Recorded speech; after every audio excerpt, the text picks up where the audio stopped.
সাধাৰণতে আজিকালি ৰভা বুলি ক'লে জাক-জমকতাৰে ভৰি থকা দেখা পোৱা যায়। কিন্তু এয়া হ'ল আমাৰ সাধাৰণ গাঁৱৰ আগৰ ককা আইতাৰ দিনৰ ৰভা।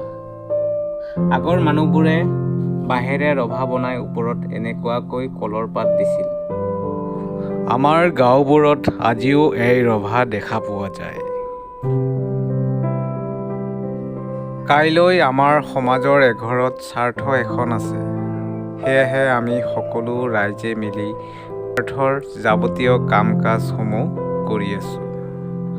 সাধাৰণতে ভাত খাবলৈ আজিকালি প্লাষ্টিকৰ ডিছ ব্যৱহাৰ হয়, কিন্তু আমাৰ গাঁৱত ভাত খাবলৈ কলগছৰ ডিছ বনোৱা হয়।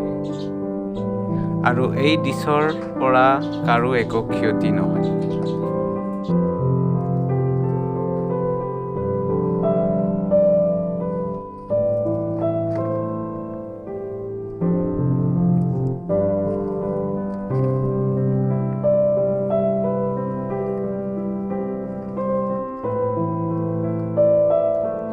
আজিকালি বিয়াই হওক বা শ্ৰাদ্ধই হওক, ভাত বনাবলৈ গেছৰ চৌকা ব্যৱহাৰ কৰা দেখা পোৱা যায়।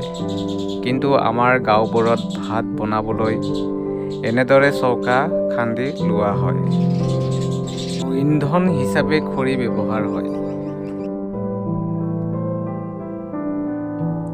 বিয়াই হওক বা শ্ৰাদ্ধই হওক, গৃহস্থক সমাজে 2-3 দিন শ্ৰম দান কৰি দিয়া হয় আৰু গৃহস্থই আমাক এসাঁজ খুৱায়।